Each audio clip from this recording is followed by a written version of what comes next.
আগামীকাল পবিত্র ঈদ উল ফিতর। পরিবারের সাথে ঈদ উদযাপন করতে শেষ মুহূর্তে রাজধানী ছাড়ছেন অনেকেই। সড়ক, নৌ এবং রেলপথে ঈদ যাত্রার খবর জানাতে বিভিন্ন পয়েন্টে রয়েছেন আমাদের সহকর্মীরা। আমরা শুরুতেই গাজীপুরে যেতে চাই। আমাদের সহকর্মী রফিকুল ইসলাম খান সেখানে রয়েছেন। রফিক, দর্শক, আমরা নিশ্চয়ই রফিক আমাদেরকে জানাবেন ঈদ যাত্রার সবশেষ পরিস্থিতিটি। আমরা গতকাল দেখেছি যে চন্দ্রা এলাকাতে বেশ যানজটের সৃষ্টি হয়েছিল। দীর্ঘ প্রায় 30 থেকে 40 কিলোমিটার এলাকা জুড়ে কিন্তু ধীর গতি ছিল, এবং আমরা যেটি দেখেছি যে তার আগের দিন পর্যন্ত কিন্তু যানবাহনের বেশ চাপ ছিল, এবং বিশেষ করে যমুনা সেতু থেকে চন্দ্রা থেকে যে এই অংশটুকু, অর্থাৎ ভুয়াপুর থেকে এই অংশটুকুতে বেশ যানবাহনের চাপ ছিল। চন্দ্রাতে প্রতিবারই আসলে আমরা এই যানজটের ভোগান্তিটি দেখি। রফিক, নিশ্চয়ই শুনতে পাচ্ছেন আপনি আমাকে, একটু জানাবেন আজকে সড়কের চিত্রটি কেমন? আজকে কিন্তু আমরা যেটি দেখছি প্রিয়জনের সাথে ঈদের আনন্দ ভাগাভাগি করার জন্য শেষ মুহূর্তে বিপুল সংখ্যক মানুষ কিন্তু বাড়ি যাচ্ছে। আপনাকে যদি একটু দেখাই, মহাসড়কের চিত্র কিন্তু আজকে অনেকটাই আসলে গাড়ির দীর্ঘ লাইন সেটি কিন্তু রয়েছে। আমি রয়েছে এই মুহূর্তে ঢাকা টাঙ্গাইল মহাসড়কের চন্দ্রা ত্রিমোড় এলাকাতে। আপনি নিশ্চয় দেখছেন যে সারি সারি গাড়ি কিন্তু এই মুহূর্তে দাঁড়িয়ে রয়েছে। তো এখানে দুটি লেন রয়েছে, একটি হলো ডাইরেক্ট লেন আর একটি হলো লোকাল লেন। মূলত লোকাল লেনে কিন্তু 6 সারিতে গাড়ি এখানে দাঁড়িয়ে রয়েছে। এই বেশিরভাগ গাড়ি কিন্তু মূলত যাত্রী নেয়ার জন্য আজকে দাঁড়িয়ে রয়েছে। আর যে সমস্ত গাড়ি আসলে ডাইরেক্ট লেন দিয়ে যাচ্ছে তাদেরকে কিন্তু খুব একটা ভোগান্তিতে পড়তে হচ্ছে না। শুধুমাত্র যে চন্দ্রা ফ্লাইওভারটি রয়েছে সেটি পার হওয়ার পরে কিছুটা তাদেরকে যানজটে পড়তে হচ্ছে। প্রায় 15-20 মিনিট পার হওয়ার পর কিন্তু আর কোনো গাড়িকেই এখানে থামতে হচ্ছে না। আর যে লোকাল লেনে আছে, এই লোকাল লেনে কিন্তু বেশ কয়েক কিলোমিটার জুড়ে গাড়ির সারি রয়েছে, এবং এর অধিকাংশ গাড়ি শুধু যাত্রী নেওয়ার জন্য দাঁড়িয়ে আছে। তো আজকে যে জিনিসটি আমরা দেখছি, গত কয়েকদিন কিন্তু আসলে যে অতিরিক্ত ভাড়া আদায়ের একটি অভিযোগ ছিল, আজকে কিন্তু সেইটি নেই। কারণ আজকে যে নির্ধারিত ভাড়া তার চেয়েও কিন্তু কিছু কমে যেতে পারছেন। অর্থাৎ গত 2 দিন যারা যানজটের ভোগান্তিতে গিয়েছেন তারা অতিরিক্ত ভাড়া দিয়ে গেছেন। আজকে যারা যাবেন তাদের জন্য স্বস্তির বিষয় হলো মহাসড়কে কোথাও কোনো যানজট নেই, একেবারে স্বাভাবিক রয়েছে। এছাড়া যে অতিরিক্ত ভাড়া, সে ভাড়াও তাদেরকে গুনতে হচ্ছে না, এবং নির্ধারিত ভাড়ার চেয়ে কিছু কমে আজকে কিন্তু নিচ্ছে। কেননা যে সমস্ত গাড়ি এখানে দাঁড়িয়ে রয়েছে তাদের সাথে কথা বলেছি, তারা যেটি বলছেন যেহেতু এখান থেকে তাদেরকে উত্তর অঞ্চলে গাড়ি নিয়ে যেতে হবে, সেই ক্ষেত্রে তাদের তেলের পয়সাটা হলেও চলে। এই কারণে আবার অনেক গাড়ি কিন্তু দেখছি সিট খালি রেখে এখান থেকে ছেড়ে যাচ্ছে। তো সবকিছু মিলিয়ে তানভীর, বলা যেতে পারে আজকে যারা বাড়ি যাচ্ছেন তারা আসলে স্বস্তিদায়কভাবে যাচ্ছেন। তো গাজীপুরের দুটি মহাসড়কে, একটি ঢাকা টাঙ্গাইল আর একটি ঢাকা ময়মনসিংহ মহাসড়ক।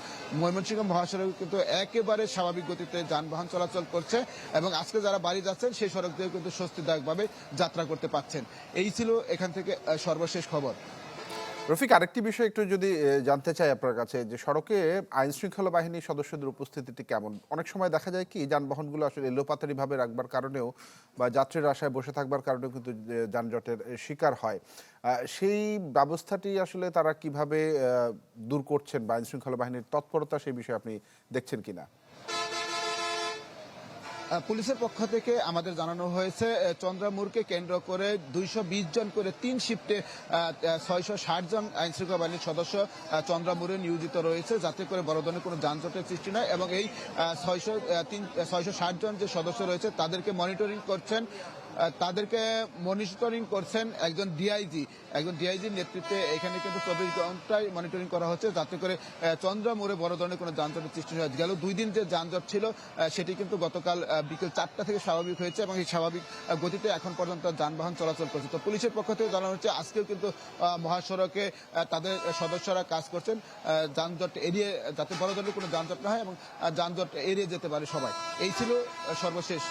তানভীর। জি রফিক, ধন্যবাদ আপনাকে আমাদের সঙ্গে যুক্ত হওয়ার জন্য। দর্শক, আমরা চন্দ্রা থেকে গাজীপুর এলাকার সার্বিক পরিস্থিতি জানাচ্ছিলেন মহাসড়কের আমাদের সহকর্মী রফিকুল ইসলাম খান। এবার একটু টাঙ্গাইলের খবর জানবো। আমাদের সহকর্মী মাসুদ রানা যুক্ত হয়েছেন, আমাদের আরো একজন সহকর্মী যুক্ত হয়েছেন।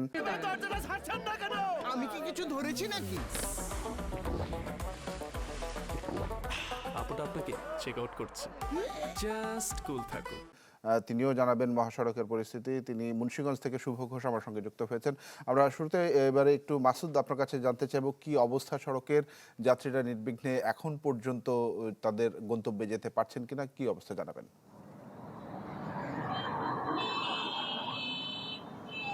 তানভীর, ঈদে ঘরমুখী মানুষের তো বিগত দিনে এই মহাসড়কে অনেকটা ভোগান্তি নিয়ে মানুষ কিন্তু নিশ্চয়তা নিয়ে তারা বাড়ি ফিরেছেন। এবছরও তার ব্যতিক্রম তেমন কিছু ঘটেনি। গতকাল আমরা দেখেছি এই মহাসড়কে প্রায় 18 ঘন্টার যে দুর্ভোগ, সেই দুর্ভোগ কিন্তু তারা ইতিমধ্যে শেষ করে বাড়ি ফিরেছেন এবং গতকাল সন্ধ্যার পর থেকে মূলত এই মহাসড়কটি স্বাভাবিকের চেয়েও অনেকটা ভালো অবস্থানে আছে। আপনি দেখতে পাচ্ছেন এই যে মহাসড়কের, আমি রয়েছি ঢাকা-টাঙ্গাইল মহাসড়কের এলেঙ্গা এলাকায়। এটি এলেঙ্গা বাস স্ট্যান্ড। মূলত স্বাভাবিক দিনের মতোই কিন্তু এখানে সিএনজি, অটোরিকশা সহ যে অন্যান্য যে যানবাহন সেগুলো কিন্তু দেখা যাচ্ছে। মূলত ঈদের আগে পরে এই মহাসড়কে কিন্তু যারা পুলিশ সদস্য দায়িত্ব পালন করেন তারা কিন্তু ঈদে মানুষ যাতে নির্বিঘ্নে বাড়ি ফিরতে পারেন সেই জন্য এই বাস স্ট্যান্ডের এই জায়গাটুকু কিন্তু সিএনজি, মোটরসাইকেল, ব্যক্তিগত যান এবং অটো রিক্সা সহ বিভিন্ন যে যানবাহনের জটলা থাকে সেটা কিন্তু এখানে থাকে না, কিন্তু আজকে কিন্তু আমরা সবাই দেখতে পাচ্ছি। এর মূল কারণটি হচ্ছে কিন্তু যে গতকালকের থেকে এই মহাসড়কের স্বাভাবিকের চেয়েও ভালো অবস্থান রয়েছে, যে কারণে কিন্তু এখন পর্যন্ত যারা বাড়ি ফিরছেন স্বজনদের সাথে ঈদের আনন্দ ভাগাভাগি করে নেওয়ার জন্য, তারা কিন্তু এখন পর্যন্ত নির্বিঘ্নেই বাড়ি ফিরছেন। আর এই মহাসড়কে সর্বশেষ গতকালকে যদি আমি হিসাবটা দিয়ে রাখি, এই মহাসড়কে প্রায় 51,000-এর উপরে কিন্তু যান চলাচল করেছে এই যমুনা সেতুর উপর দিয়ে। আর এখন পর্যন্ত এই মহাসড়ক অনেকটাই স্বাভাবিক রয়েছে। যারা ঈদের আগ মুহূর্তে বাড়ি ফিরছেন তারা অনেকটাই স্বস্তি নিয়ে বাড়ি ফিরছেন। জি, ধন্যবাদ মাসুদ আপনাকে আমাদের সঙ্গে যুক্ত হওয়ার জন্য। শুভ ঘোষের সঙ্গে যুক্ত হব। শুভ, জানাবেন একটু বিস্তারিত। গতকাল আপনার সঙ্গে কথা হচ্ছিল, বেশ দক্ষিণাঞ্চলের মানুষজন কিছুটা নির্বিঘ্নে যাচ্ছিলেন এমন তথ্যই আপনি জানাচ্ছিলেন। আজকের পরিস্থিতিটি কেমন দেখছেন?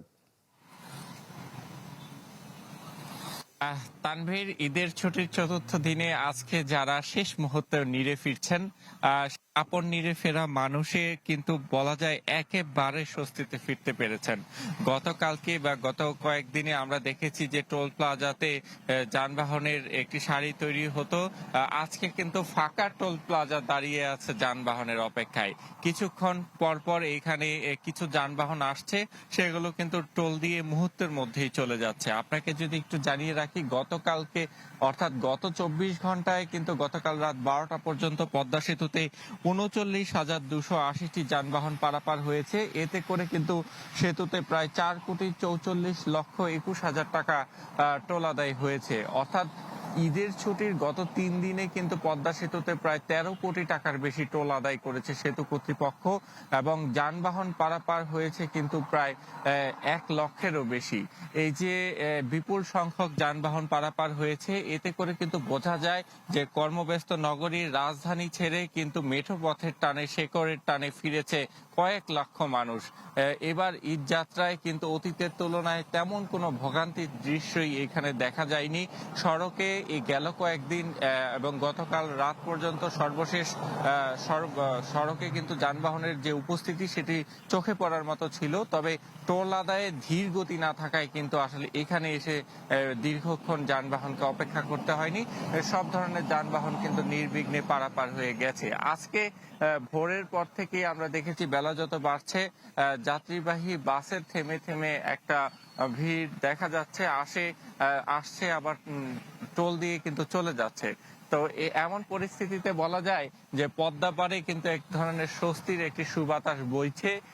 যারা আজকে শেষ মুহূর্তে বাড়ি ফিরছেন তারা বলছেন প্রিয়জন পরিবারের সাথে ঈদ উদযাপন শেষে যখন আবার তারা কর্মস্থলে ফিরবেন, তখন যদি আইন শৃঙ্খলা বাহিনীর তৎপরতা কিংবা এই পরিবেশটি বজায় থাকে, তারা হয়তো নিরাপদে আবার রাজধানীতে ফিরে আসতে পারবেন। জি, শুভ, ধন্যবাদ আপনাকে আমাদের সঙ্গে যুক্ত হওয়ার জন্য। নৌপথের খবর জানাতে মানিকগঞ্জ থেকে যুক্ত হয়েছেন ইউসুফ আলী। ইউসুফ, জানাবেন নৌপথের কি খবর থাকছে, যাত্রীরা ঠিক মতন যেতে পারছেন কিনা, সার্বিক পরিস্থিতি কেমন?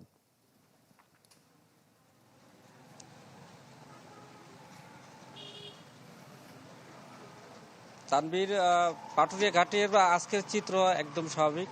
বছরের অন্যান্য দিনের মতো যেভাবে যানবাহন এবং যাত্রী পারাপার হয় সেই একই চিত্র কিন্তু আজকে আমরা এই পাটুরিয়া ঘাটে দেখছি। আমি যদি একটু চিত্র দেখাই, যে পাটুরিয়া 3 নং ঘাটে রয়েছি, 3 নং ঘাটে দুটি রোরো ফেরি নোঙ্গর করে রয়েছে। প্রায় 40 মিনিট হয়ে গেল 7টা থেকে। এই আমার ডান পাশে যে পকেটে রয়েছে সেখানে রোরো ফেরি গোলাম মৌলা, সে ফেরিটি কিন্তু একটি মাত্র বাস উঠছে এবং 2টি ট্রাক এবং কিছু ব্যক্তিগত গাড়ি, প্রাইভেট কার 2টি আছে আর কিছু মোটরসাইকেল। অর্থাৎ আজকে কিন্তু এই এই যানবাহন এবং যাত্রীর জন্য ফেরি কিন্তু অপেক্ষা করছে। একটি ফেরি সম্পূর্ণ লোড হতে 40-50 মিনিট কিন্তু সময় লাগছে। এই 3 নং ঘাটের মতোই কিন্তু অন্যান্য যে আরো 3টি ঘাট রয়েছে সবগুলোই কিন্তু এই একই চিত্র। একটু পর পর কিছু মোটরসাইকেল প্রাইভেট কার আসছে এবং যাত্রীরা আসছে, আর বাস কিন্তু সংখ্যা খুবই কম। ঘাট এলাকায় এখন কিন্তু ট্রাকও নেই, যেটা ট্রাক টার্মিনাল রয়েছে সেখানে কিন্তু ফেরি পারের অপেক্ষায় থাকে।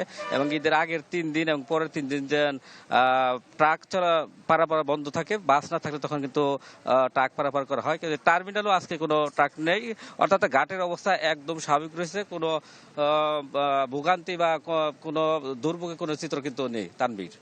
জি ইউসুফ, ধন্যবাদ আপনাকে আমাদের সঙ্গে যুক্ত হওয়ার জন্য। দর্শক, আমাদের সহকর্মীরা জানাচ্ছিলেন নৌপথ, সড়কপথ, মহাসড়কের সার্বিক খবরাখবর এবং চিত্রটি জানাচ্ছিলেন যাত্রীরা নির্বিঘ্নে বাড়ি ফিরতে পারছেন কিনা সে বিষয়ে কথা বলছিলেন।